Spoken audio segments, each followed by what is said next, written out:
said it's safe to come on. Now, we're not willing to take that risk right now. I can't hear you. We're not taking that risk right now. Okay, well, come to the door and look at my bag, bro. Yeah, bro. He said bro. He said bro. Red flags.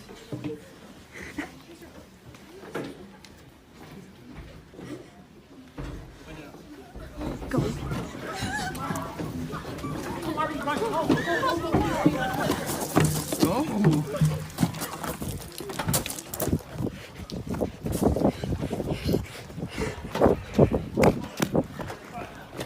Slow down, you're fine. I want you to drop backpacks, you're okay. What up, you guys? That video clip was actual footage that one of the students was shooting live. Can you imagine the situation those kids were in? Active shooter, 3 dead. I believe it was 8 injured. You got a few people in critical condition. This was a Oxford, Michigan high school, you guys. So we got another shooting incident. We're going to talk about it, man. This is crazy. We just got too much going on in the world, you guys. It has to stop. My name is Hamin Phillips, and you're watching Raw Topic.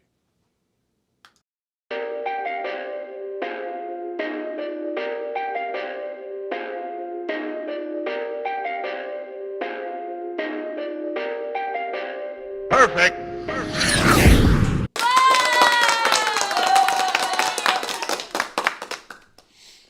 Man, you guys, if it ain't one thing, I swear it's another.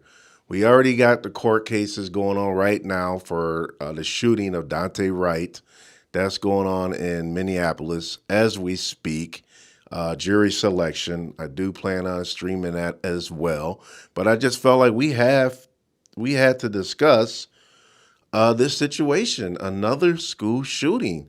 And the guy, I guess he's not talking. He's not talking about why he did it.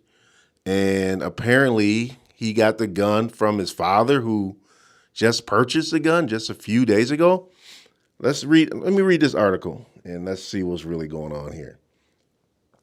A 15-year-old boy is in custody after 3 students died and 8 were injured in a shooting Tuesday afternoon at a high school in Oxford, Michigan, authorities said.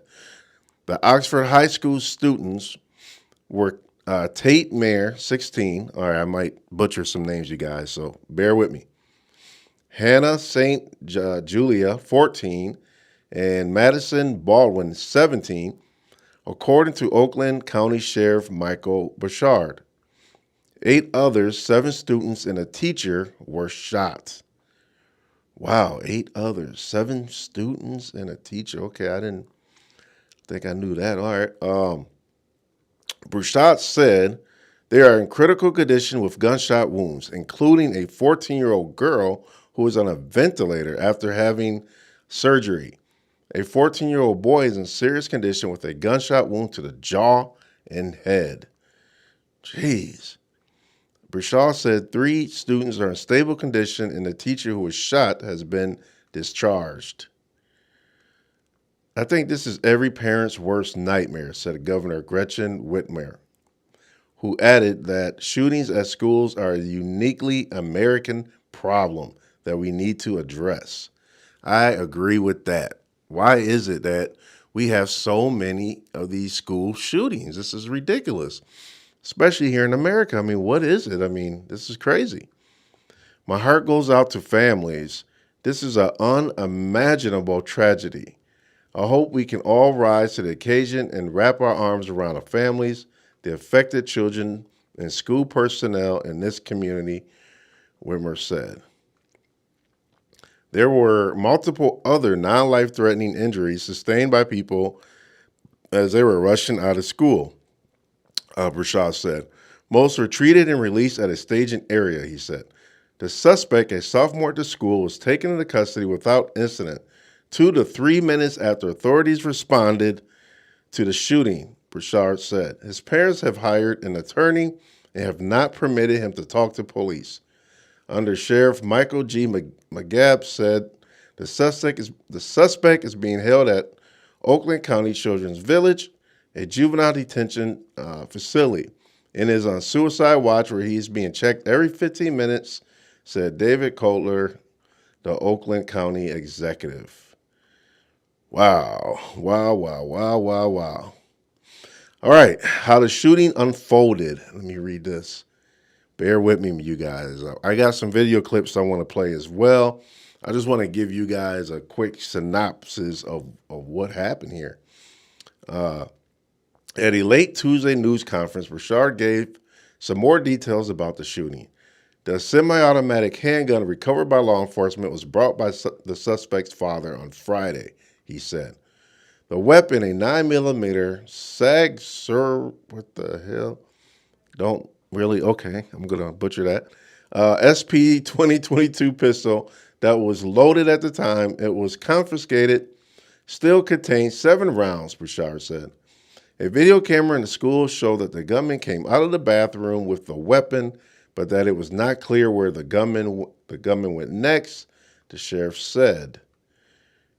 Here's a video clip. I don't know who that is, a student or the shooter. I don't know who that is, but okay. It says a parent hugs a child as others come to pick up students from the Myers store in Oxford. Law enforcement arrived at the school within minutes of the emergency calls about the shooting. As they were coming down the hall, they saw him. He put his hands up. They took a gun and they took him into custody, Rashard said. One deputy loaded Meyer in the car, but the 16-year-old died on the way to the hospital. Oh, okay. So that was a student that was loaded to the car, and apparently they died on the way to the hospital. Wow. The dispatcher also had a relative die in shooting. Wow. The dispatcher had a relative die, coincidentally. That's terrible. This touches us all personally and deeply and will for a long time. This will never go away, Bashar said. Authorities recovered multiple shell cases in the school and believe around 15 to 20 shots were fired. There is no indication the suspect was wearing body armor, McGaff said earlier on Tuesday. At this point in time, we believe he acted alone, McGaff said. He said that authorities are aware of how the suspect allegedly got the gun into the school, but declined to divulge those details. Wow, wow, wow, you guys. Oxford High School, seen here on Tuesday, November 30th, is about 45 miles of North Detroit. Okay, so here's a high school.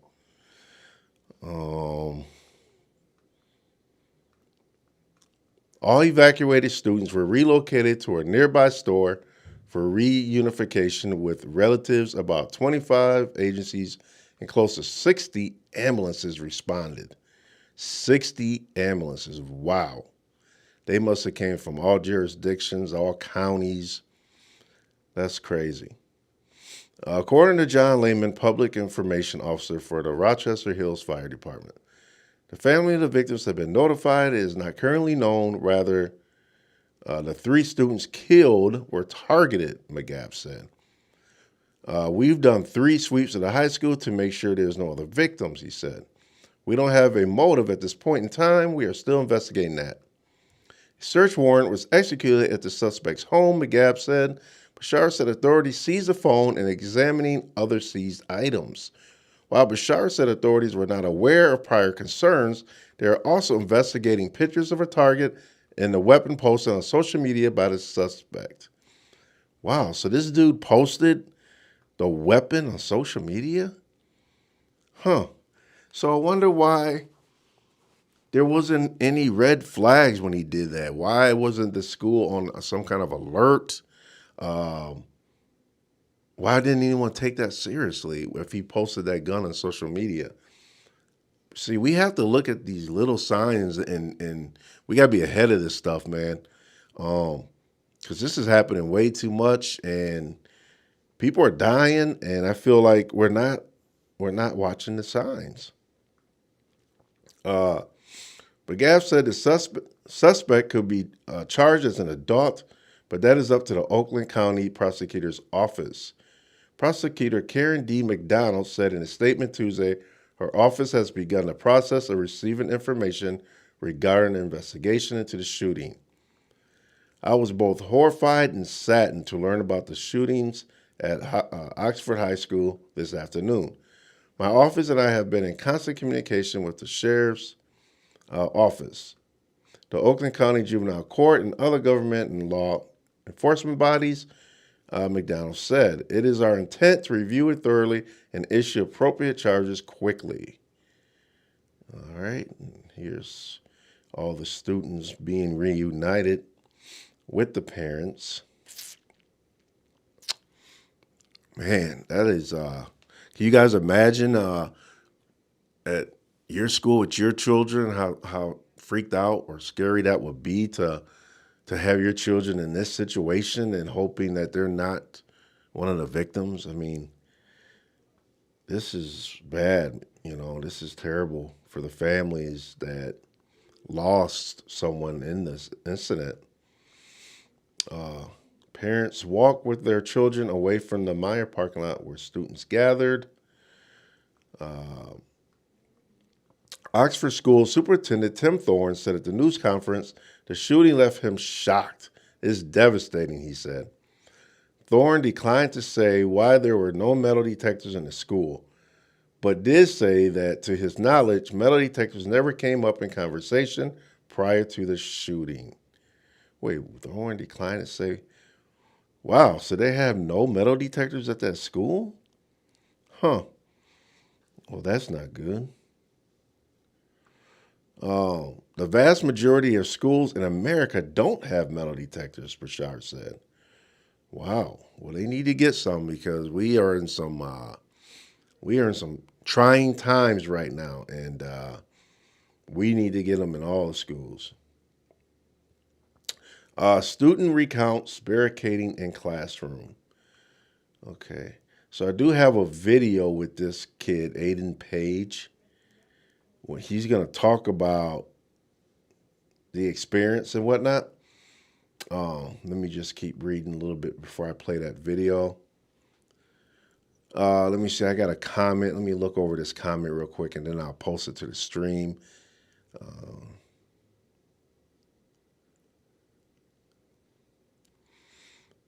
Okay, so Miriam, let me pat this. This is what she has to say.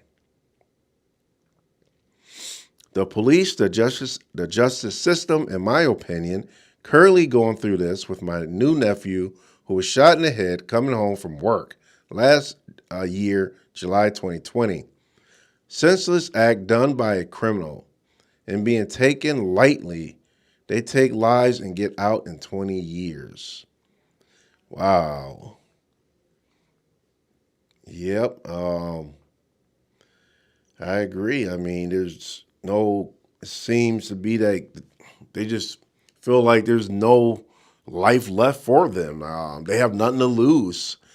Some of these kids today, I mean, they're giving up on a lot of things and life in general. And so these kind of crimes are not as scary to them as they are to us. I mean, I don't want to sit in prison for 20 years, but when you feel like you got nothing else to lose, then, it's a whole nother story.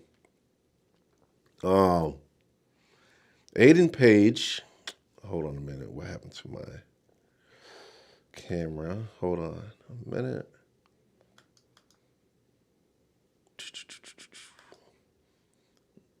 I'm trying to see what happened to my camera here.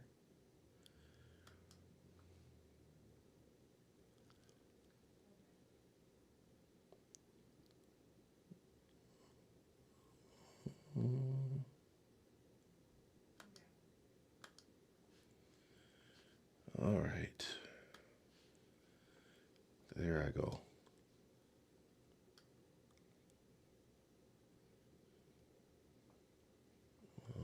Okay. Hold on, you guys. Bear with me. I'm working on the technical.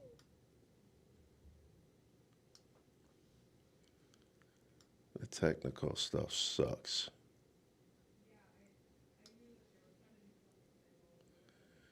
All right. All right, so let's get back on track here. Aiden Page, a senior at Oxford High School, told CNN's Anderson Cooper, and I do have the video, you guys, with Anderson Cooper and Aiden Page. I will play that video. Let me just finish up this reading and get you guys caught up here. Aiden Page, a senior at Oxford High School, told CNN's Anderson Cooper on Tuesday the shooter was so close to his classroom that a bullet pierced one of the desks Page and other students used to barricade the door. Wow. So the bullet pierced one of the desks Page and others. Oh, okay. Page being the guy. Okay. Pierced one of the desks. Page and other students used to barricade the door. Wow, wow, wow. That must have been real, like, creepy, man. Fix this. This is annoying me.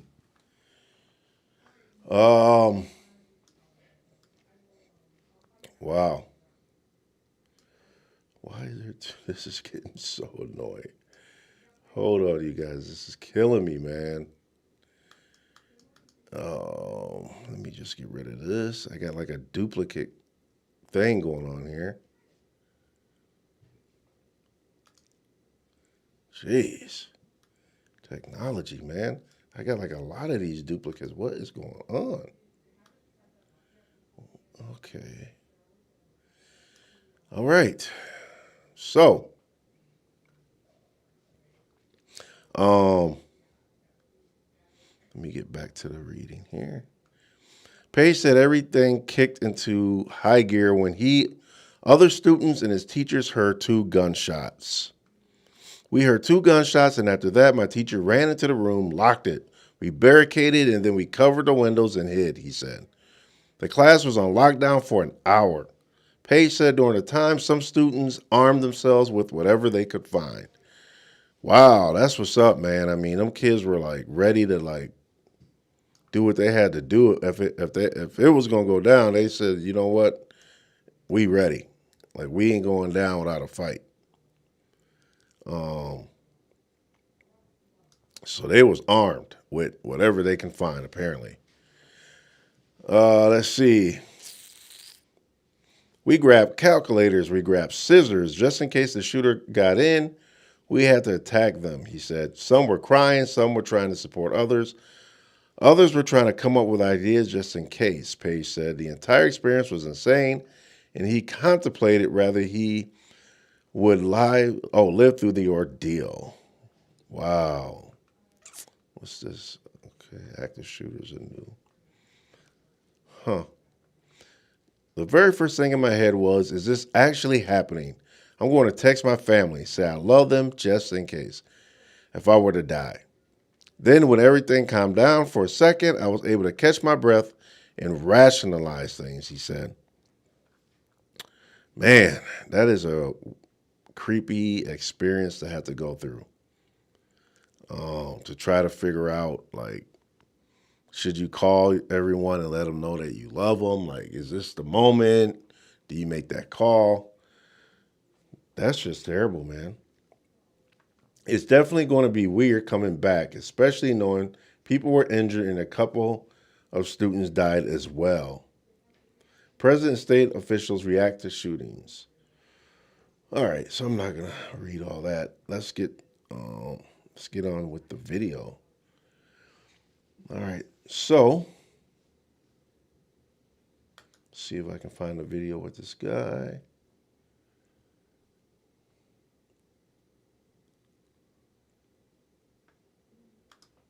Shortly before airtime, I spoke with one of the students who was in his classroom when shots rang out, 17-year-old senior named Aiden Page. Aiden, thank you so much for being with us. I understand you were in your classroom right before class began when you heard something. What happened? We heard 2 gunshots, and then after that, my teacher ran into the room, locked it, we barricaded, and then we covered the windows and hid. Did you know they were gunshots right away? I just heard 2 bangs, and then I saw my teacher run into the room, lock down, and I was like, okay, this is a shooter. So your teacher really reacted very quickly. What happened? Because I understand there was another teacher in the room as well. Yes, another teacher entered just to grab some hand sanitizer real quickly, and then the shots came off, and then she ran in. And I understand she called to her classroom because she couldn't get back to her classroom. What happened with that? Basically, she was like, does anybody have a freshman in my class? And then a student did, and then she used her phone to call him. So she got the phone number of a freshman in her class from a student in your class. Yeah. And then she was trying to give instructions to her class about what to do? The class basically went into the lockdown already. There was a student injured, and she was kind of instructing them and supporting them as well. So a student had been shot in that classroom? Yes, he was shot in the leg. Wow. And how long were you in lockdown for? Did you hear anything while you were in lockdown? There was general announcements being made throughout, and we were locked down for about an hour. So what, the 2 shots that you heard, or what you believe were shots, is that the only sound of gunfire that you heard? There may have been other gunfire, though those were the most memorable to me. And we're looking at a picture that you took of what looks like a bullet hole with a lot of chairs piled up. What is that image of? Wow, that's crazy how they had to barricade the doors a and bullet hole that shot through our door. Shooter was close enough they had to to survive, actually man. They did what they had to do. shoot into your classroom through the door. Yes. Wow. You know, when you say you went into lockdown, what actually did you do? I mean, obviously you're in a classroom, and I know you've had training on this. Do you try to hide in different places? Do you try to? What's the instruction? Basically, we lock the door. We have this jammer called a night That's a good lock. question. We barricade it as best as we can, and then we try to hide. And I understand some students were trying to arm themselves with whatever they could find. Yeah, we grab calculators, we grab scissors, and just in case of the shooter got in, and we had to attack them. I can't imagine being in that situation for, I think you said it was like an hour or so, standing there with a calculator thinking you might try to use that as a weapon, or a scissors or a book. How were the other students reacting? Some were crying, some were trying to support others, others were trying to come up with some ideas to possibly counter them just in case. And I know you've had training on this, but obviously when it actually happens, it's, there's nothing that can really prepare you for it. What was it like for you? It was insane. The very first thing in my head was, this is actually happening. I'm going to text my family, say I love them, just in case if I were to die. And then after everything kind of calmed down for a second, I was able to get my breath and kind of rationalize things. And looking on it now, I mean, it must seem, what does it seem like now? Does it seem just as insane?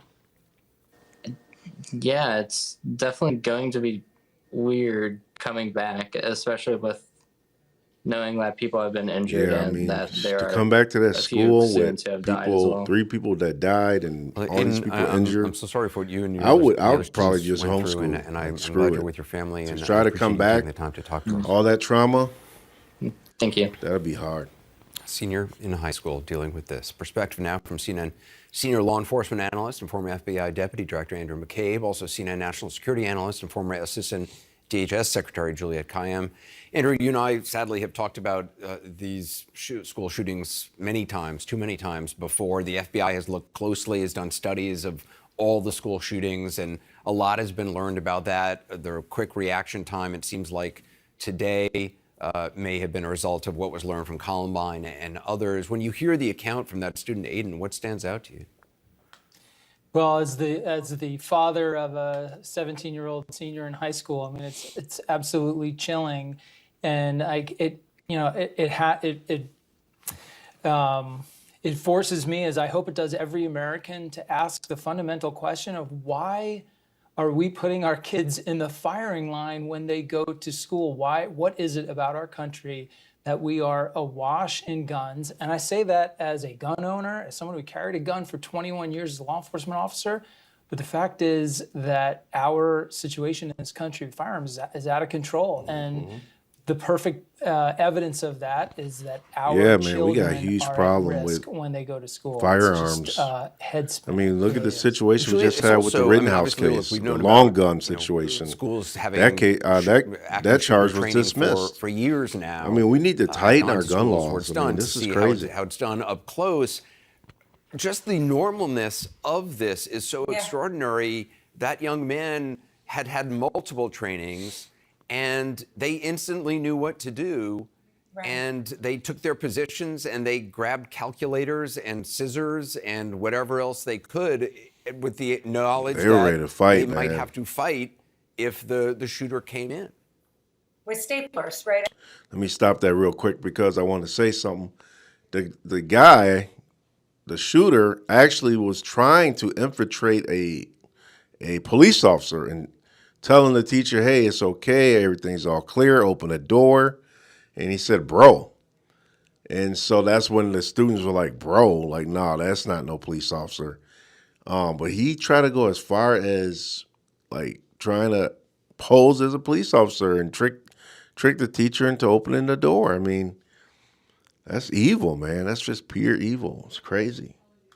I mean, that's where we are. We've created this narrative that somehow we're equipping ourselves to deal with these school shootings. So we first tell kids, run or hide or fight in that order. Well, they did everything right today and still 3 kids die. And then we say, well, let's just train law enforcement and we'll have all these drills and make sure law enforcement can get there. Well, last count, 25 agencies and 60 ambulances showed up at the school and still 3 teenagers died. And then we say, oh, let's put armed guards in these high schools. Well, this high school had one there, and he probably did a lot of good in terms of stopping the violence. Still not enough. I mean, this is, let's keep them home.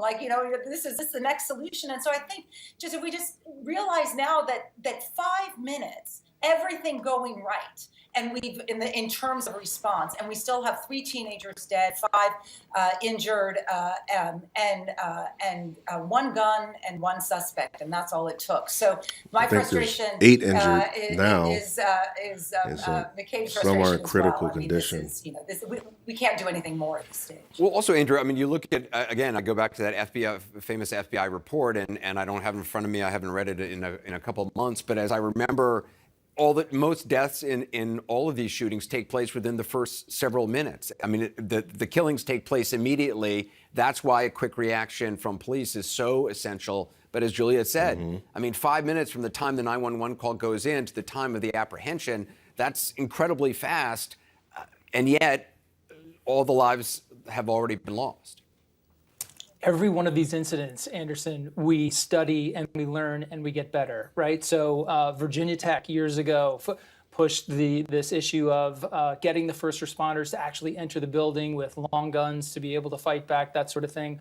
our folks in the FBI critical. Yeah, I mean, incident they're getting a response little group, better when along it with their comes colleagues at to DHS, response instrumental in times and developing the training things that's now like been that. pushed But out hundreds of thousands of we places still got a across the huge country. problem with The these school reactions of shootings people, of victims, are better. in The America right response of now. law enforcement is better, but it is never going to be fast enough to prevent this from happening. And as long as guns are readily available, What do you to guys people think? I like, mean, children at home, what to can use we them to do kill themselves or others, or minimize young, this issue with emotionally school shootings? I mean, challenged young adults do we have to who get go metal into high school detectors and in every bring something like that into school? high school? You can't. The laws have There's to no be way changed. to I mean, stop what that can with we do? training, And or what do you prevention. guys It's feel just, about you're letting your always kids go behind to the school curve. right now?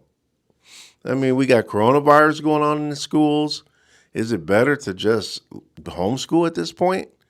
I mean, is it even safe to let these kids go to school with all this stuff going on?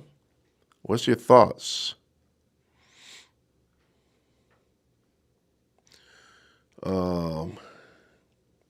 Mallory, she said that's why you need more than one armed police officer in a school. Gun-free zones make for easy targets. Wow. That is true, man. I mean, gun-free zones make for easy targets. Yeah. Whatever happened to, I thought they were going to let like teachers arm themselves at the schools. Whatever happened with that?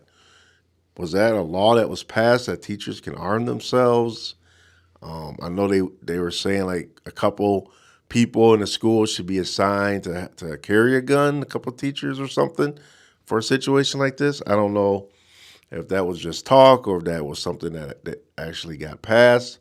Let me know if you guys know anything about that.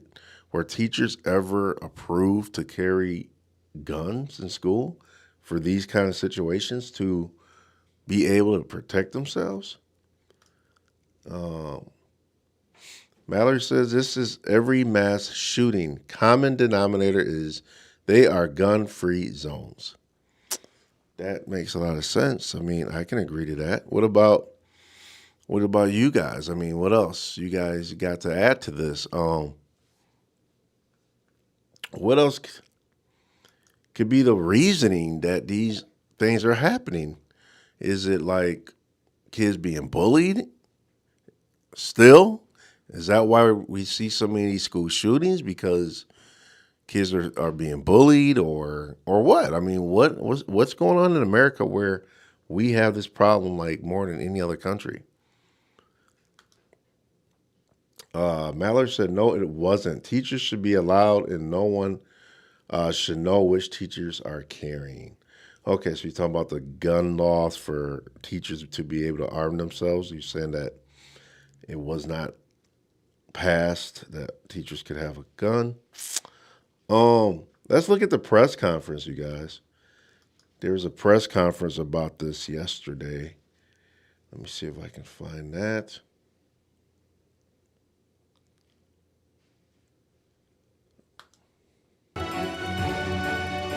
We want to bring you live to Oxford, Michigan, where officials are giving an update following a deadly school shooting at a high school. So obviously, we're here for the worst kind of tragedy we've seen across the country, and we hoped and prayed it would never come to Oakland County, but it has. It's visited itself on our community, and certainly the first thoughts are prayers for the families and loved ones and friends that have been impacted by this unspeakable and unforgivable event. I'd like to speak in general about school safety. You know, the one upside is that our community, Oakland County specifically, has prepared, I think, as well as any community in the nation. So the first point I'd like to make is sharing information. If you hear or see something, you've got to say something, whether it's okay to say or whether it's calling us directly or anonymously through a variety of methodologies. We need to know what you see and hear in case there's some credible information there. Just in this past week, we've intervened in 3 different events. They were deemed not to be credible, but we check every one of those out. And so it's critically important people understand that's not a burden to us. It's something we want you to do. call us if there's anybody talking about things, posting about things, writing, anything. Stop right there. I agree, man, with what he's saying right now. And that goes right back to what I said a little earlier when the student posted that gun on social media. Why didn't anybody take that serious? The fact that he had a gun in his possession. We got to start looking at the smaller signs, and then we got to be ahead of it. We got to get ahead of these students that are disgruntled and ready to pop off. And when we see these things like these kids posting guns on social media, and you know they're not supposed to have a gun, or how did they get a gun, or they're that type of kid you know shouldn't have a gun in their possession because they're probably just a little bit, mental, have some mental health issues or something. Those are red flags that I think we as a community have to be able to spot that and be like, we got to let somebody know, hey, your kid is posting a gun on social media. Are you aware? And you need to put that gun away, conceal it, do something. Like, we got to get ahead of this. How did this get missed? That this kid was posting his gun on social media and then went to school and started killing people. I feel like it's up to us to get ahead of the game. Mallory said that his father bought him the gun. Bought him the gun, or was it his father's gun? I was under the impression it was his father's gun and he just took it. But you're saying his father bought him the gun? Are you sure? Can you guys, can somebody find out for me if that is a true statement? If you guys can Google that or something, let me know. Did the father actually buy him that gun? And if so, why? Why would he do that? Let's play the video here. You need to let authorities know so there can be intervention. The first line of prevention is open communication. We're also hearing that there were rumors that somebody had heard or said something or knew something in advance. None of that came to us prior to today. So if we find out there was information, that's exactly the kind of thing we need to get looped into. Okay, so Mallory said it might be in a father's name, but that boy posted that he got it as a gift 4 days prior. Wow, I hope that's not true, man, because that was in fact, we bad have gift. A specific phone number set up. If you have information about this case, whether it's previous information you're aware of or anything that's important or relevant, please let us know at 248-858-4911. Or you can email us at OCSO, that stands for Oakland County Sheriff's Office, at oakgov.com. And as I said, we also accept confidential or anonymous tips on anything related to schools. Secondly, I think it's important to note as we face these things across the country and now here in Oakland, training. We train regularly for active shooter scenarios, and we have for years. In fact, we created a group called OakTAC many years ago after the active shooter in Mumbai, and all of the police agencies in Oakland County have trained together for just this scenario. And we looped in and have fire departments now that train with us and are partners. The training has to. That same activity. That training has to be there in these schools. Very evident today. So that these situations can be handled efficiently and get less deaths and less fatalities and injuries. So yeah, I think schools need to continue to train every on this. Agency in Oakland County going forward, as we have in the past, but with more scenarios and more real-world pressures, if you will.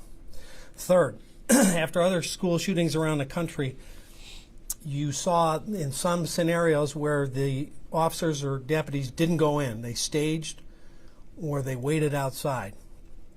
After some of those scenarios were observed, I made it very clear to our staff, if they get there first, their job is to go in and neutralize the threat. If I get there first, I'm going in. If we get there together, we're both going in. There will be no staging. And I'm proud to say that's exactly what happened today. They went in and searched out the threat. They went to the gunshots. Train, train, train is our mantra, and that also includes students, schools, and staff. Oxford has been one of those districts that's been proactive and has been training. We have literally trained hundreds of schools, businesses, as well as houses of worship. It's sad, but it's necessary. If you remember many, many years ago, we used to have students climb under the desk because of the potential threat of a nuclear attack. Well, there's a very different threat than we have to train to it and be prepared to it. And this kind of thing can happen anywhere, and sadly, it happened even in a sweet, quiet community like Oxford. It can visit itself anywhere in America. Oh, yeah. One is immune. But that training can, does, and did. Let me pause this real quick here because of what he just said. I mean, for these schools, maybe these suburban schools that think that this can't happen to them, you guys better be prepared because this can happen in any school. We've seen this already.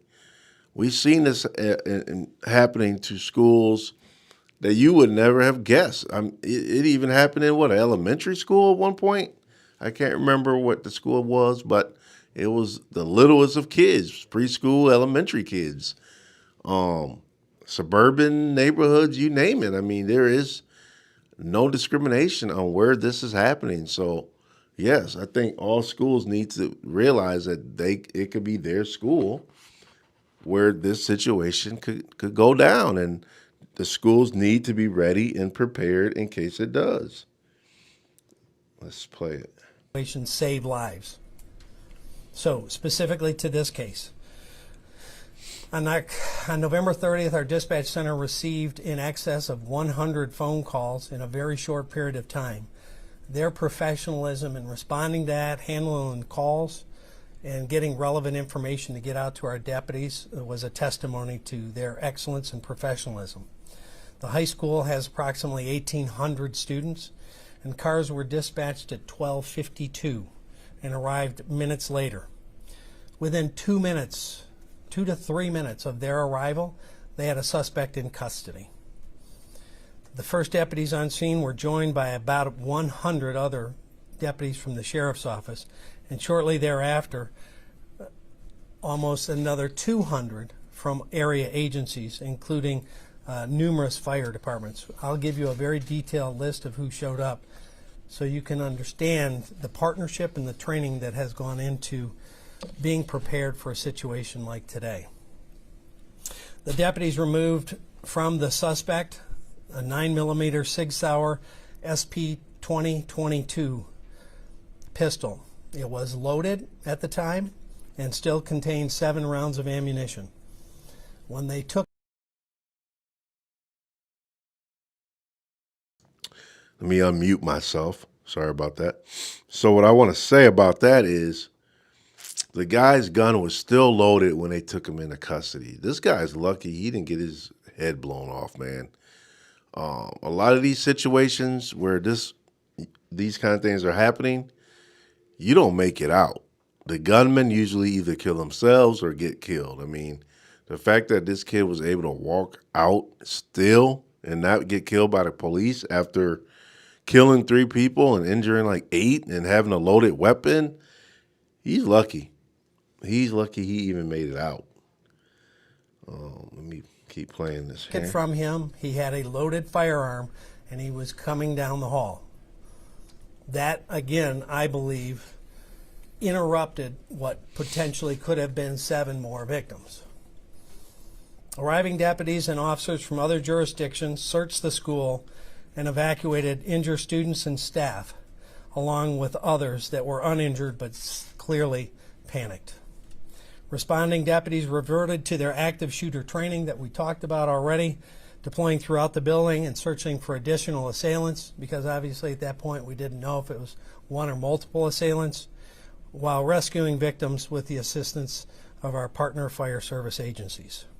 Internal and external command posts were established. Secondary searches were conducted along with securing the inside and outside perimeters. The FBI and MSP bomb squad responded to assist, and they checked a package that my K9 unit, our explosive unit, had alerted to. More than likely, the suspect had his weapons in that bag. There was nothing else in that bag that was dangerous. Our Office of Special Investigations and our forensic lab is currently processing the scene, which is expected to take many, many hours and go all night long. I'm extremely proud of the deputies, our partners, the fire departments and EMS, for their intervening actions. As I mentioned, I believe they literally saved lives, having taken down the suspect with a loaded firearm still in the building.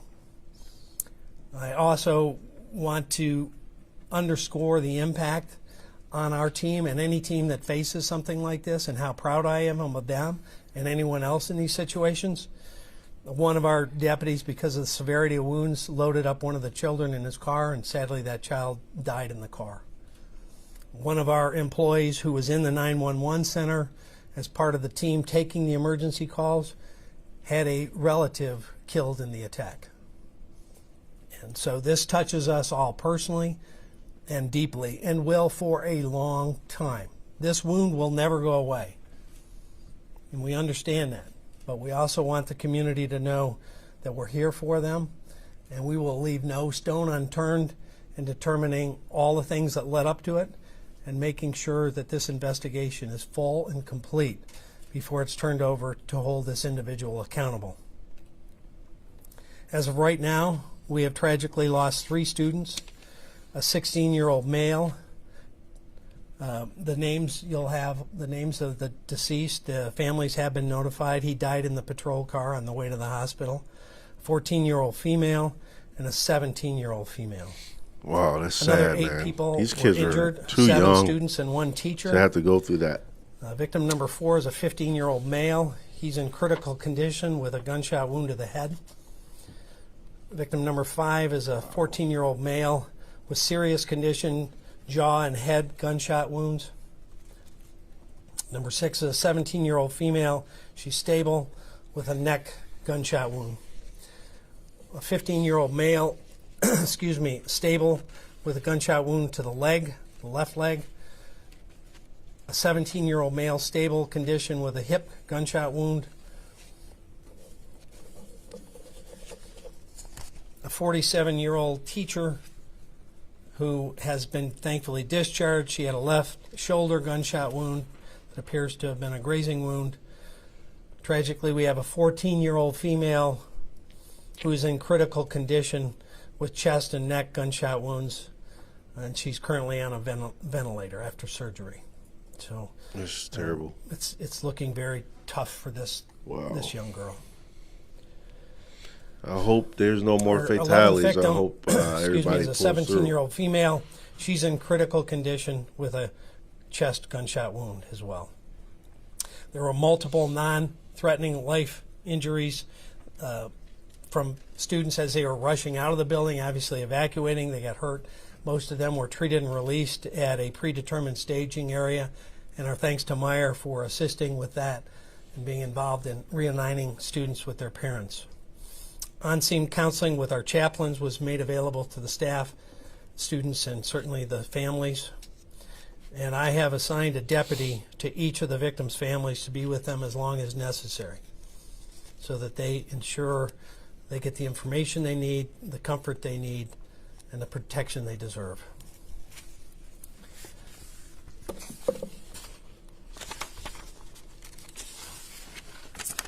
As I mentioned, we have the suspect in custody. He's a 15-year-old male sophomore, a resident of Oxford Village. He was not injured, and he's currently lodged at Children's Village on campus here on homicide and attempt homicide with the approval of the on-duty probate court referee. We cannot identify him at this point because he's a juvenile, and he has not been charged as an adult, so there's no ability to identify him at this point. With his parents present, he declined to speak. You can and kill they have 3 hired people an and attorney, still not get charged as an there's adult? no conversation that's going on and no We gotta change cooperation that. at that level. We got to tighten those up, Preliminary make investigation those revealed more that the weapon strict used so in the people won't shooting want was to do it. purchased on November 26th. If you old enough to take a gun to school and you old boy's enough to father. shoot and kill and The gun had Then you old enough to get tried as an 15 adult. round magazines. We found 2 of them. There allegedly was 3 that was purchased, and he had the crime scene unit. Our forensic lab is on scene, obviously processing a huge crime scene.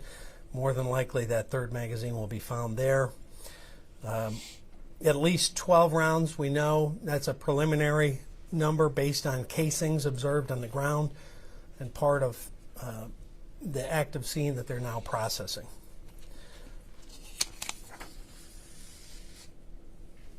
So there was a lot of stuff that we've seen on social media and different chatter and different rumors. I would just caution people to not spread stuff unless it comes from us, because some of the stuff we've seen has absolutely no connection or relevance to this case, and it's hurtful to the community and the families that see some of that. So let's try to be respectful of that, and we'll release as much information as we can, as soon as we can, that won't jeopardize any potential prosecution. I'm joined by a specialist that was from McLaren, Oakland. She can answer, I'm sorry, I don't know your name? Dr. Gardner. Can answer any questions as it relates to medical issues or conditions. Congresswoman Slotkin and County Executive Coulter have joined us and have been super supportive of our efforts today, and thank you for being here. So with that, I guess I'll throw it open to questions, and I'll answer what I can, but frustrating to you, I'm sure. We're not going to completely divulge our case because it's an ongoing case. Can you tell us anything about what you found at his house? I don't think they've done an inventory of that. A search warrant was executed at the suspect's home. I know that we have seized a phone, and we're in the process of examining whatever was seized. Were there any threats made by the same man prior to the incident that led maybe this would happen? There was nothing that came to us about prior concerns or threats, and that's part of the investigation, that we have hundreds of people working. Is this his first year attending Oxford High? Did he go to a different school before? I know kids were out due to COVID last year. He's a sophomore. I honestly don't have the answer whether he was there as a freshman. We can try to. That's a good run question. that I down. mean, how long has he been going to school? Is he new to the school? What As kind of they were issues coming was he down the having? hall, they saw him, and he put his hands up, and they took a gun and took him into custody. Did he say anything? No. Do you have any indication why the father bought a gun 4 days ago? As I said, they're not talking to us. Sheriff, you mentioned a social media post. There appears to be one that we've seen that appears to come from the suspect with a picture of a gun posted. Can you tell us about that at all? It's my understanding, again, that this was a recent weapon purchase, that he had been shooting with it and had posted pictures of a target and the weapon. That's all part of what's being looked at. We're going to do a deep dive on the social media and all the activities of this young man. But the gun that you did describe appears to be the same weapon that was... It does appear to be so, yes. Did the shooting start in a classroom and spill out into the hallway, or was the student in class, or did he just... The problem for us is we can't be too specific on that because they're just now getting into processing. So, we'll learn more as they process the scene of where maybe it started. We also have a tremendous amount of video footage that will be in the school. Oxford's very proactive with cameras, so our detectives are going to have to really deep dive all of those video cameras and review exactly what and where and when. The only information I had is that he came out of a bathroom with the weapon, and I don't know where he went first. So, Hey, Sheriff, just to be clear. Came out of the bathroom with a weapon. Some students have said that. Wow, man. It's crazy. Friends on social media, and some had. I mean, just when you think like we can't get any more terrible things happening. well, I would love them it's to like contact one us thing because we after got another. none. You get over one thing, I and can something tell you else that happens. nothing It's- came to the sheriff's office, and this is nothing getting out of came control. to our school liaison in the school. Are you familiar with the school sending out an email assuring parents that there was no threat? We have seen an email like that the school sent out. We've been kind of busy. I'm not aware what. November 11th. Yeah. Yeah, that was related to an incident outstate, out of like. Oh, that was a Kansas. different one we investigated. That was a completely different. That's where there's a lot of cross pollination for some folks that are occurring on this. They're putting old posts or letters to today's event. There was one with a deer head, had nothing to do with today. There's all sorts of. That's what I'm saying. Please ask us, because a lot of these that turned out to be nothing. It was actually in a different school, had nothing to do with Oxford, and we were able to determine that. And they sent out the letter and said there's no threat. Whoop! I got too many. Say that. There's a lot of people who have been telling us this boy, this 15-year-old, was bullied. Is there anything to lead you to believe that he was having trouble at school? Any disciplinary action? Anything before today? We don't have anything on that. Again, we have no contact with that young man. Have had nothing to suggest there's been disciplinary or he had to been problems bullied with him or at the school. So something. that's part of our Had to been investigation. some kind of traumatic event for what him happened prior to to do this that. event. I mean, you don't just go and shooting if a some school signs up were missed, how for were no were they reason. missed? It had to be something. Why? Sheriff, you mentioned that you have had no contact. But the boy's not talking. He's exercising his amendment. I'm not his Fifth aware of Amendment. any law enforcement agency had any contact or any information that he was a concern or threat.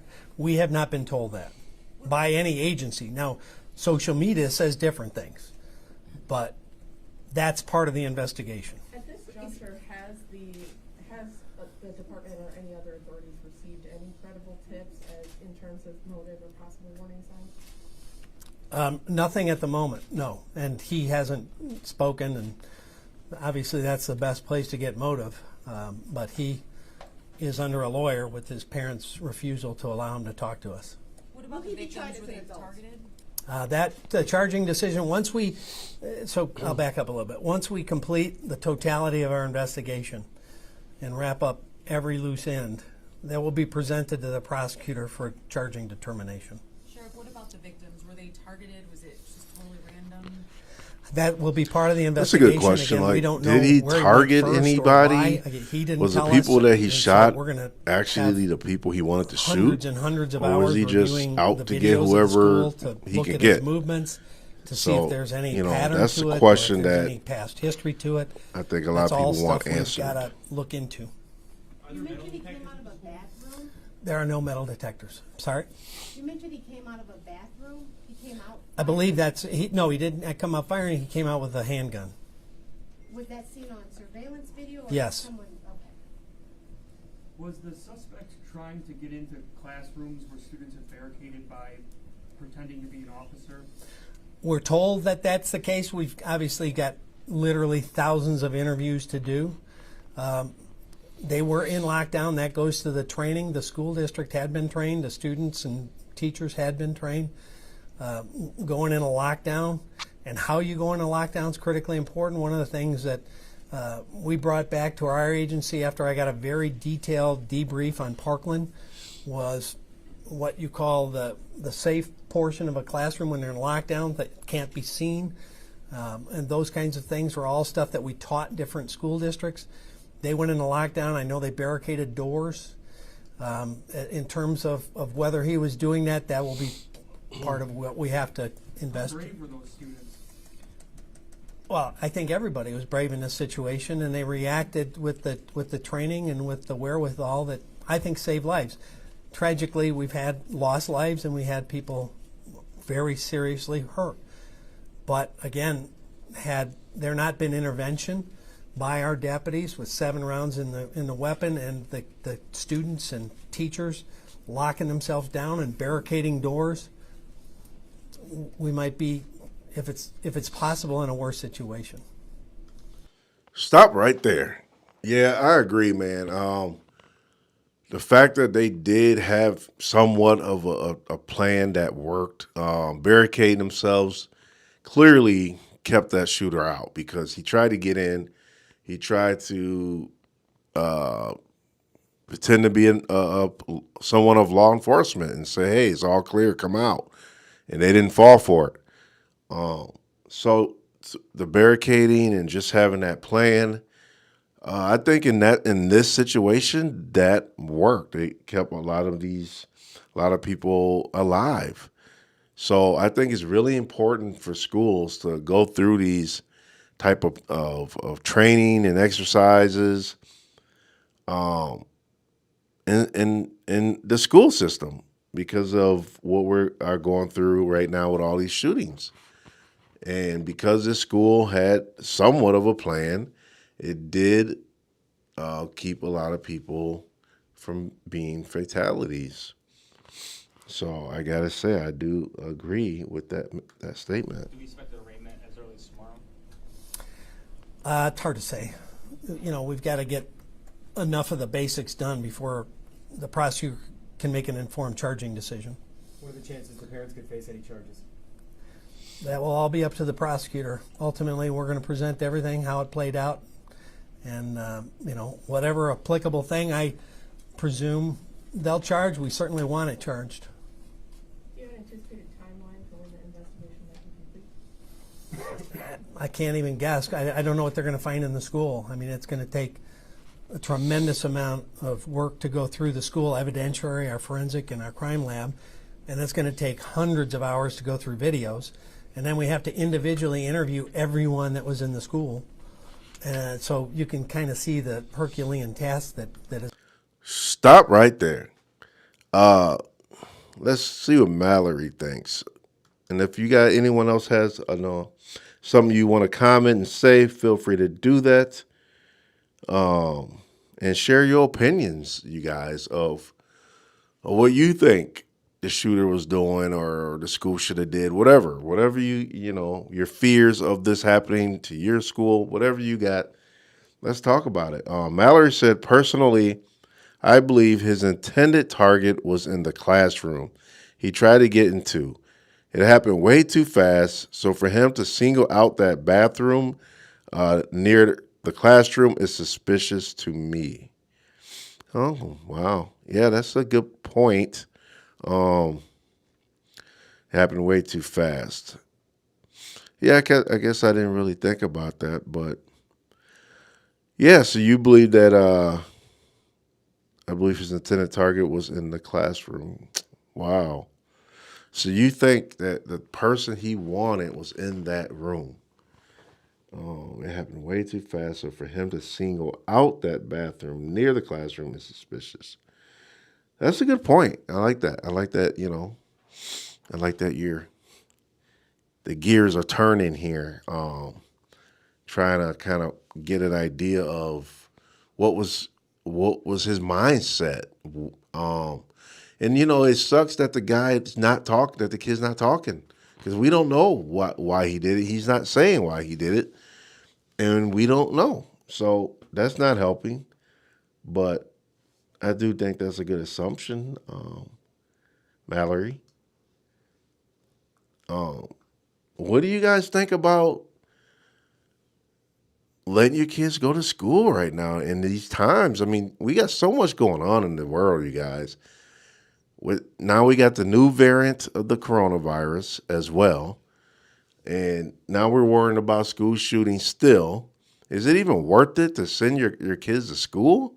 I mean, nobody wants to get a call that your kid got killed or injured at school. And that phone call is devastating, I'm sure. So what should we do? I mean, do we just keep our kids from going to school at this point with all the craziness in the world? I don't know. It's hard because nobody want these badass kids running around at home, getting in your way, getting in your face. It's nice to have that little break, but it ain't worth your kid losing their life at school. So, man, it's just sad that we can't even send our kids for education and know that they're going to come back to us alive. We take a chance every time we drop our kids off at school. There's so many things you got to worry about. I mean, think about this for a minute. We got to worry about the fact that our kids have to get to school first, especially if they take a bus or a transit system. Along the way, who knows? Kidnappings, you got psycho people, sex trafficking. It's just so many things to worry about. And now when they do get to school, now we got some more things to worry about, because now when they're at school, there could be a school shooting. It's crazy. It's just too much. Let's play this video here. They had to get it done right. What is important for the students and the families to do going forward? Because this is traumatic for all of them. What do you want families and students to be focusing on and doing as they're not in school and trying to process what just happened? Well, first, reach out for support. If you are in that school or you're feeling trauma, or if you're feeling any kind of depression or anxiety, that's nothing to be ashamed of. It's normal. Ask for help. We've got chaplains available. We have access to counseling and psychiatric assistance. That is normal. We encourage people not to be afraid of seeking help. When you're in a traumatic situation, lots of times you need help forward. So we would encourage them to get that, not shy away from it, talk to their kids about it, what they're feeling, get them the help they need, and let them know that it is normal to feel this way, that it is punishing to be in a situation where you have that danger around you.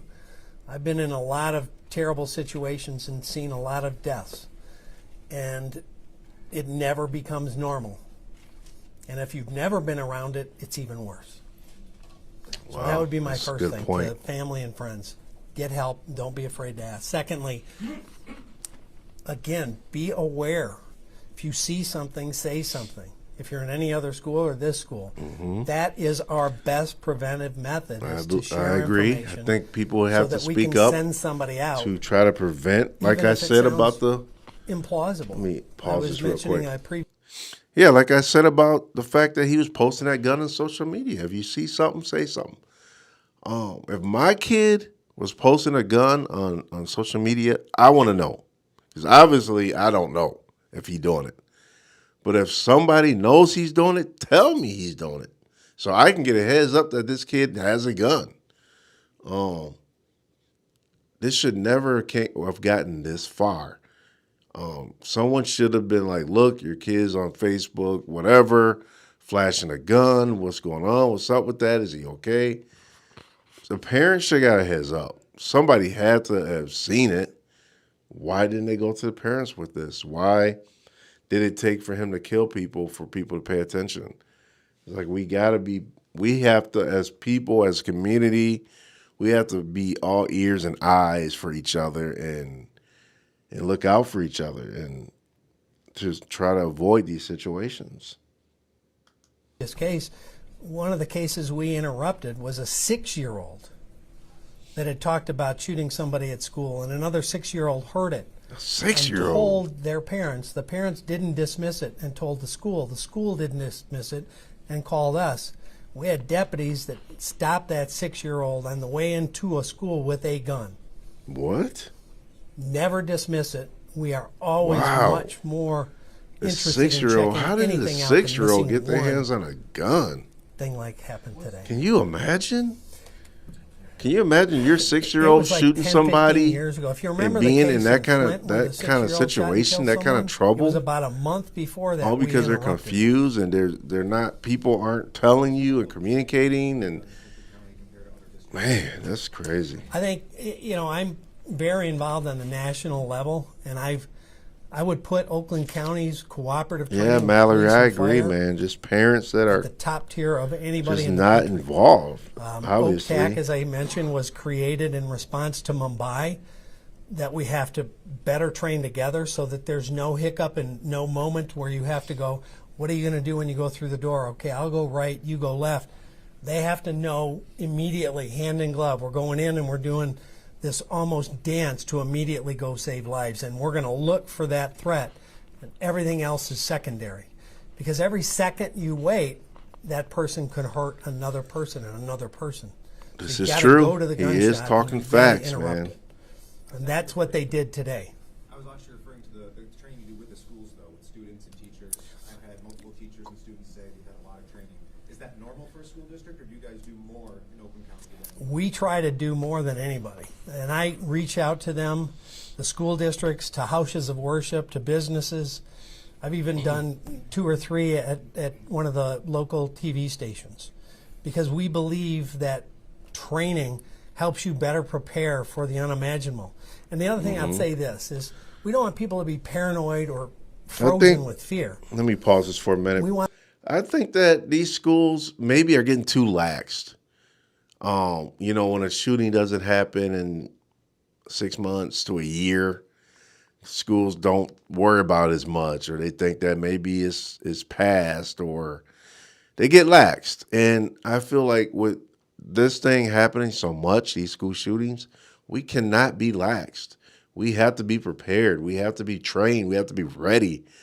We have to have a plan. And even though 3 people died in this situation, I think there could have been more people that could have died had they not had a little bit of a plan. The fact that they all barricaded themselves in that room. Have you looked at the video I played at the beginning? That room was crammed with kids and students. They had about as many students and kids as they can fit. So the fact that they had somewhat of a plan, I think, saved a lot of lives, a lot more.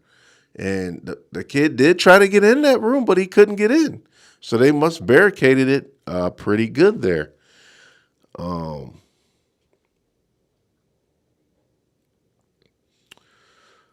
Let's see what kind of comments we got here. We got YouTube, Velo Grappilo, I don't know. I'm going to butcher that. That's a unique username.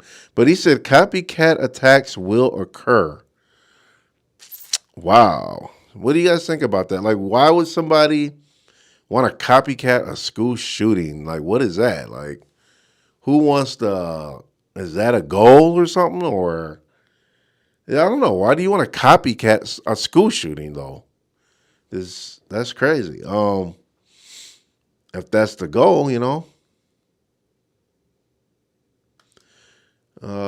One girl shot might not make it.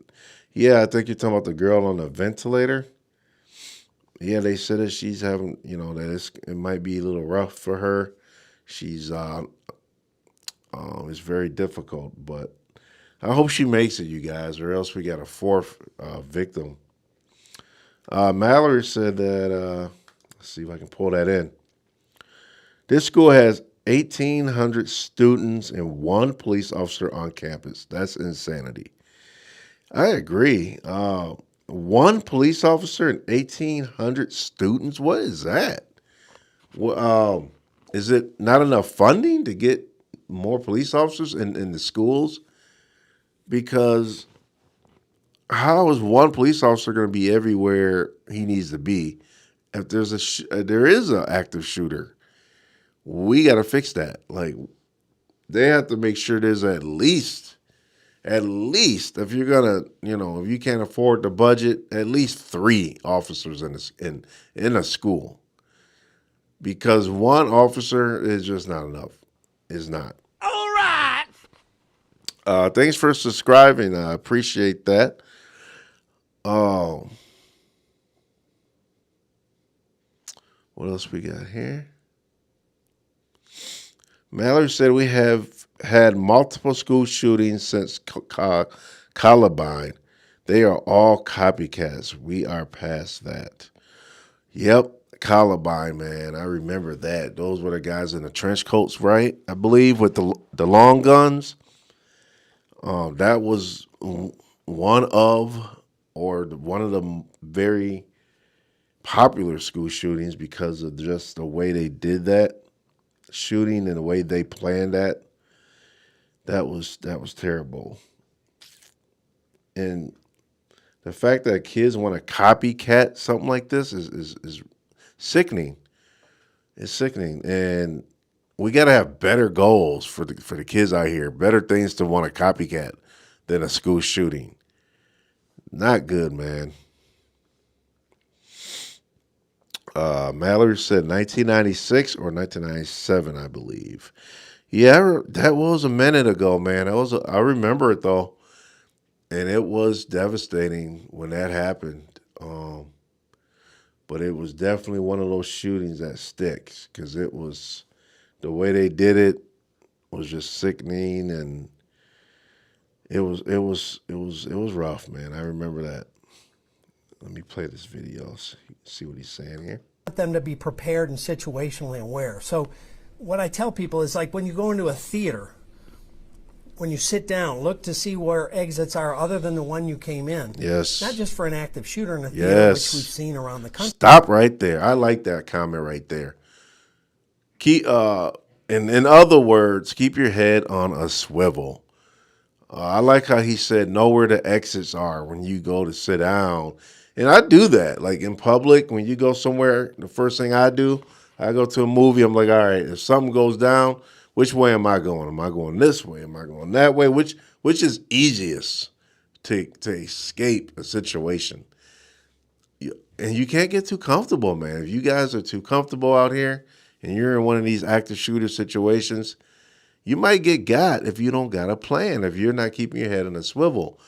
And I think that's a good statement right there. You have to be prepared no matter what. Let me play this here. But what if there's a fire? What if there's a tornado? What if there's anything? How do you get out? Where do you go? Situationally aware. And training in businesses or in schools gets people better prepared. What if something happens? Yeah, Mallory, Where do I go? movie What do I theaters do, and how do we equal react? another How do you gun-free barricade a zone. door? Is this the best room to go to? If you're a teacher with that's why it's easy kindergartners, you probably can't run. target it. If you're a teacher on a ground floor with an outside exit and you've got teenagers, running is probably the best thing, because we teach run, hide, fight. If you can get away from them. If you can't, shelter in place, protect yourself. If they breach that area, you've got to fight to defend yourself. We teach that constantly, and we offer that constantly and year round. And to my training unit, I'll say, well done. Does his accuracy of firing that weapon strike you? It's hard to say until we know the totality of rounds fired. We review the video. I mean, obviously, you don't have to be terribly accurate if you're right next to someone. So we have to review all that. Was he this close to some of? We don't know that yet. As far as you're aware, the father bought guns before, or was this his first purchase? Were there other guns? It's still a lot that we don't don't know. Yet. That's part of the investigation. Sheriff, I know you touched on this earlier about what was discovered or taken, not taken from the suspect's house. There's video potentially of what appears to be guns being taken from the home. Are you aware of that at all? Again, I haven't got the tally sheet of what was seized, other than I know that things were taken, including we have his phone. Sheriff, you mentioned a bag that a dog had a hit on. Was that a bag that was believed the suspect carried in that day? We believe that was his backpack. So more than likely, the weapon was in there, and probably some residual triggered our dog to key on it. Is there any safeguards for students coming? Like, are there Question on YouTube: was it a white kid? No, the I don't vast know. majority of schools in America don't have. I don't know. I don't think they released the kid's name because of his age, and I have no clue if he's white or black, to be honest. Does anybody know with the kid's race? Not that it matters, but I guess, the tip of your everybody's always just wondering. For some reason, there's always, what race are they? Between the two McLaren facilities, even though we don't want to admit it, we always think that in our head, like, what race were they? They're stable at this Guess time. what One race was they were, commission. It's The dumb to tip think that way, received but Lapeer, we kind of do, as man, the and sheriff that's sad described, that, shoulder injury, we extremity do. injury that was discharged. But I don't know. safely home, That's and a the good question. 14-year-old I has don't been know. transferred to Hurley PICU for further management and care in a pediatric intensive care. But Mallory, you got a good point. I mean, what difference does it make? It was per evil. I agree. TRESSAGARDNER. The sheriff has talked a lot about his training. Is this what your team also trains for? Exactly. We're in a partnership together. The quick notification from the Sheriff's Department initiated the activation of our trauma team. It's a whole cascade for the hospital. We established our incident command. We shut surgeries down, opened up our OR suites, called in our backup surgical teams, activated our ICU, as well as additional nursing staffing. Yes, sir. Dr. Gardner, based on where we are with COVID, did that and how many hospital beds are being taken up play a role into this at all? Did not play a role today. We had, as the spirit of our team at McLaren, the nursing team, the tech team, the physician team, everybody was calling in as an incident command. People were available to come in, and we know the condition that we're in currently. They came in, and I cannot celebrate them enough today. They are parents, they are grandparents, they live in the Oxford community. They were there for the victims today.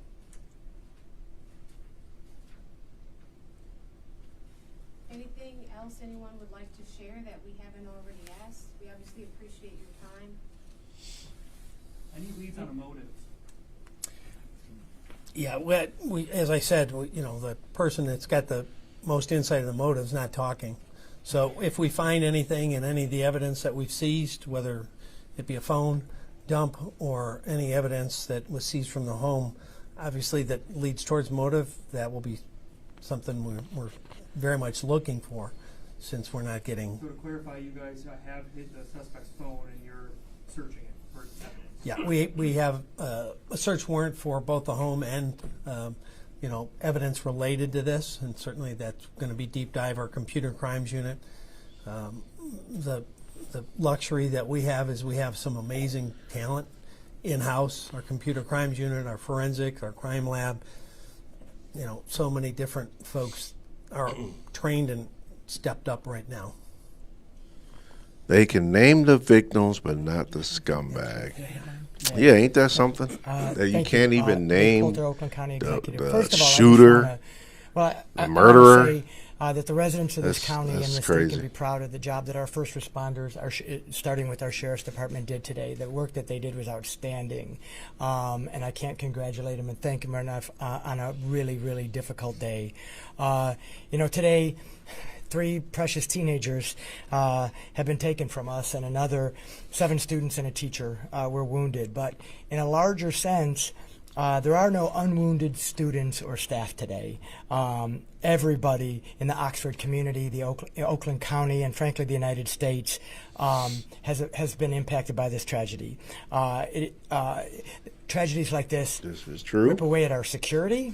And a security and a peace that should be rightfully ours in a place like a school. So tonight, I want to first of all say we mourn the senseless loss of life that happened in our county today, the heartbreaking trauma for the 11 families who have been directly affected, and the all too common grief that we've experienced that has befallen our country and right here in Oakland County. I do want to add that the suspect is in Children's Village. For those of you who don't know, that's our juvenile detention facility, so that's separate from the jail. It's actually under Health and Human Services. He's on a suicide watch tonight, so we're checking on him every 15 minutes in a special cell to make sure that there's no self-injury to him. We've operated. Yeah, they don't need to let him get out no time soon. In support of the lead. He need to stay in there for the a Sheriff's while. Department, but we've had people from the Health Department, the Michigan State Police, Public Information, ISD, Oakland County Schools. One of the things they've done is help to coordinate what's really going to be a massive effort of offering grief counseling to the students, because there are so many students there and there's only so many grief counselors available. So they've been doing a great job of coordinating those folks as well. So this was a partnership effort on a very tragic and sad day in Oakland County, and our hearts obviously go out to the families, but I want to make sure I also recognize and thank the sheriff and his team for just an absolutely outstanding job today. Thank you. Hi, everyone. Representative Alyssa Slotkin. I represent Oxford, Northern Oakland County, along with other areas in the state. And it's just obviously a deeply dark day in Michigan's history. The trend that we've seen all over the country has come to us. We had all hoped that it would not. And it has a special meaning because it's kids. And we all know what it's like to have kids, and we know that it's absolutely a nightmare for those parents who lost children and for all the parents who were fearing for their kids. You heard about 100 911 calls. Those were obviously students and teachers from inside those rooms, terrified, calling our first responders. I think people have asked, what can they do? Hundreds of calls coming in. Reach out to anyone you know in the Oxford area, in the Lake Orion area. Just show that basic human compassion by reaching out. People need to hear from others right now. And we know that whatever the circumstances end up being with this young man, that this just highlights the deep need for mental health services that we have in our schools and across the country. Yeah, And one do of they the still things got that, school counselors, you sadly, guys? I don't was even doing know. when Is I there was still flying like back was hearing from school all the counselors other in the members schools of for Congress who these have kids to had talk to? school shootings Let in me their know. districts, including Parkland, talking about what we can do to get more resources, what we can do from a federal level, and we're looking into COVID money and whether some of that money that's stuck at the state can be brought in to help with mental health services. If you want to take anything from today's events, I will just say that the law enforcement and first responders, this is not every county that can do what happened today. As someone who worked at the Pentagon and at the CIA, who served in Iraq, this is not every community that can do this. The preparedness that this community had gone through, this law enforcement community, the calm and the training that went on within that school absolutely, I believe, saved lives.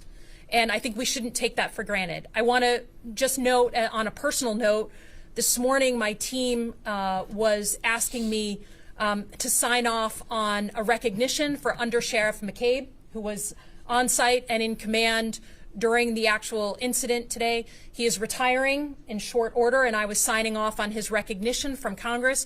I want to give him a special shout out, because to be so close to retirement after over 40 years of service and to be handling this kind of incident, obviously we benefited from his wisdom and from his experience today, and I want to thank him personally, in addition to Sheriff Bouchard, who has done so much to prepare us for, unfortunately, these tragic events. So thank you, and take heart that our community is coming together to support this community of Oxford over the long term. Other questions? When can we expect another update from the press? Really, it's hard to say when the next update was. I think, we wanted to get this as much out as we can, but the more information now as we go a little farther forward, we don't want to jeopardize the case or any details that ultimately will be revealed in court or in any potential prosecution. So it's kind of So I as can't wait needed. till the, Certainly feel free to the reach kid out to starts us. talking, because We're an open I book. really We'll need to give know why he you did guys this. a lot, Like, I want to spend know. hours, and happy to do Zooms and all that stuff. Will you guys be releasing I'm sure a lot of everyone else wants to know why he did it. Yes, the deceased, not the injured, because those families have been notified. The press release will come? We have a handout. Okay. And the other thing, again, I want to highlight, the Congresswoman mentioned, the teamwork and partnership that is super, I think, unique. You're going to get the list of that too. We have a list of the agencies, which we're going to hand out to you, of all the different folks that came. And I'm trying to look for it right now. But again, that came after Mumbai and the training and the working together. So this whole list, and then a full nother page of agencies. That many agencies came in a relative short order to augment our 100+ deputies that were there, to staff up to well over 300 on-scene personnel to deal with anything that So that's pretty good. I mean, to be able to get so many resources when you need them like that, Finally, that's pretty again, good. just let's pray for the victims, the ones that are wounded, that they heal, and the family and the friends have a way forward with their grief in this not only incredibly tragic time, but also in the midst of a holiday, which tends to punch even harder if it's possible. So thank you for coming. The boy who died and the officer had put him in a vehicle, did he try to disarm the shooter? No. Okay. He was a victim. He had a GSW and gunshot Giving wound. shout outs at a school shooting and the deputy press saw that there was conference. such What a grievous joke wound this that lady there was no is. time to wait. And tried Did to I miss load him in something? the car to get Was, them as fast who as was he could giving to the shout hospital, outs? What did, and he expired in the what did I miss? How is that deputy doing? How did I miss that? Well, we're going to be checking in with a lot I of our hope team. not. I mean, that's a little bit having been on a lot of unprofessional. scenes myself, in a situation probably like the toughest this. to see is kids.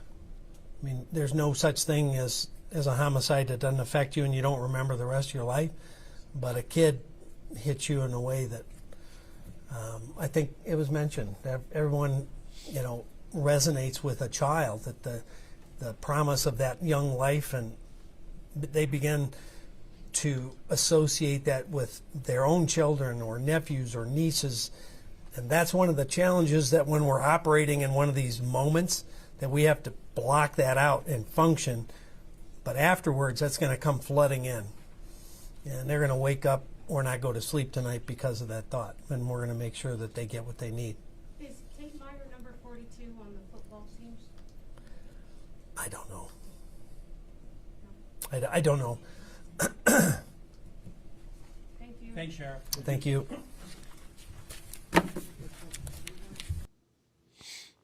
And there you have it. That is that as far as that press conference goes. If anything else comes up, you guys, another press conference, I will go live with that.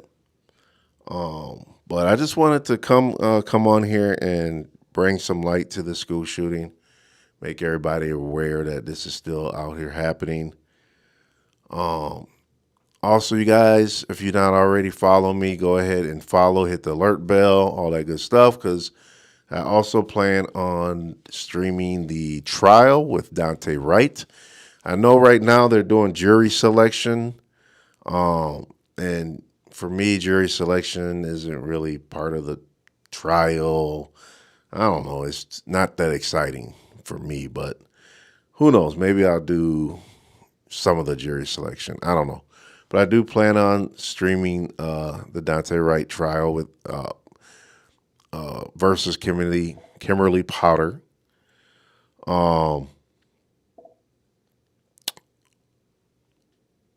believe you. I'll take your word for it that the lady gave shout-outs.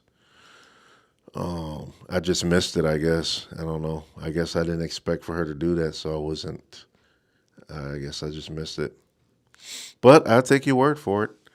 But yeah, you guys stay tuned.